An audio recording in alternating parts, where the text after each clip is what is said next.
Hey, it's Darlene. I'm going to be making a really cute easel card, and I'm going to be using an SVG, which is a cut file. And this cut file is from the Printable, Cuttable, Creatables website. I'm one of their design team members, and I'm going to be making this super cute birthday cupcake on the easel card, and I'm going to make it pink on pink on pink. So it's all about girl birthday on this card. So thanks for joining me, and I'm going to be moving my camera so you can actually see it. I'll have all the information to my blog, also to their website, and it'll have the links to everything. And I'll have that information down below in the comment box or in the information box. All right, let's turn my camera around.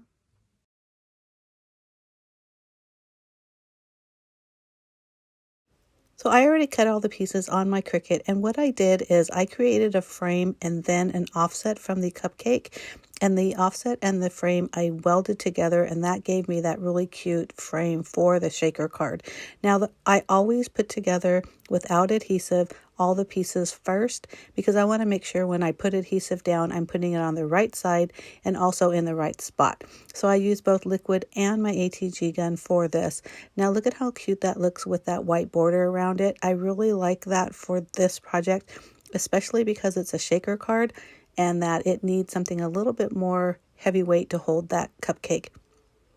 The cupcake has a lot of paper layers, so that hat, which I really like about this cut file, is it's not attached to the cupcake, so you don't necessarily have to have it. But of course I love it, so I did. And so the bottom portion of that, I just used the liquid adhesive because it was flush with the layers or the height of the cupcake. And then I used foam adhesive to kind of keep everything all on the same height. So to make the easel card, I am scoring at 5.5 and 8.25, and that's on a 4.25 by 11-inch piece of cardstock.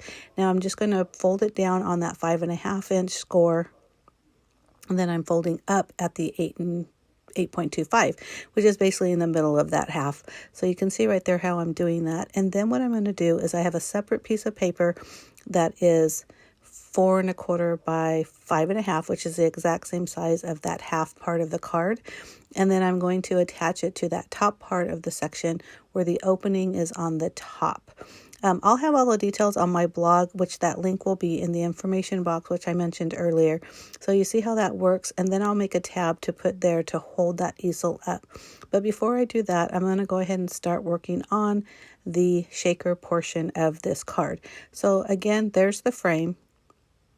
And if you've ever made a shaker card, you know that you need to put some sort of transparency, window sheet, some kind of clear, I was going to say piece of paper, but that sounds confusing, but something clear to hold those shaker bits in. So I used liquid adhesive around the edges of the frame and also the back of that cupcake, or the border of the cupcake. And then I just went ahead and put down my transparency film.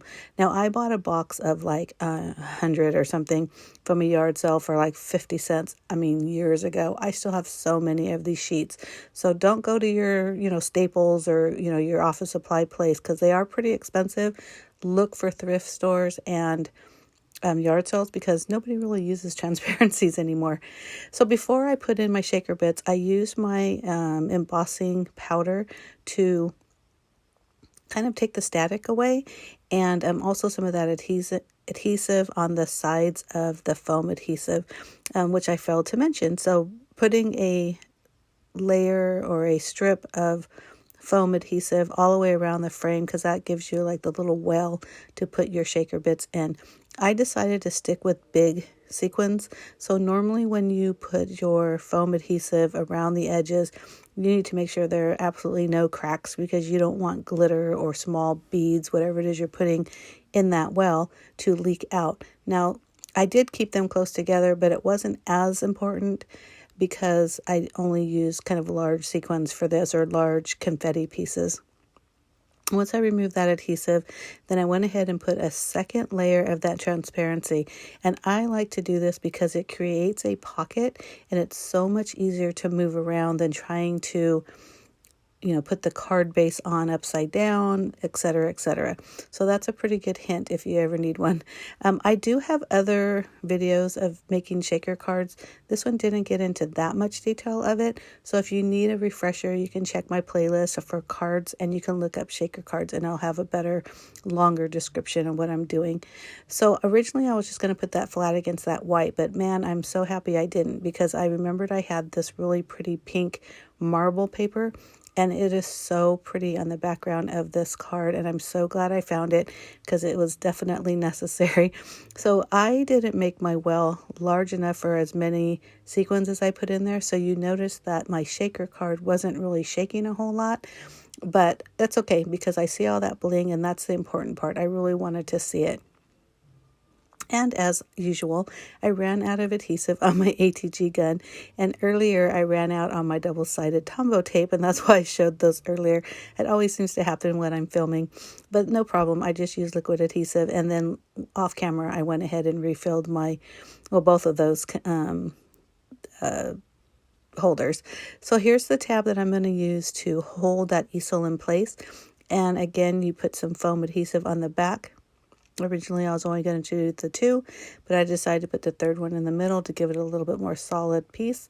And then I pushed up the easel part of this card, figuring out how much of that I really wanted to stand up. And then that's where I determined where I was going to put that happy birthday greeting. But isn't this card super cute? Please be sure to check out the Printables, Cuttable, Creatables website, because they have the cutest SVGs and they're really super easy to make. I know a lot of times SVGs come with all these completely different files and you got to put them all together. This one does not. It's one file and it's super cute and super fun. I hope you agree. And if you do, give me a thumbs up and don't forget to hit that subscribe button. Thanks so much for watching. Bye.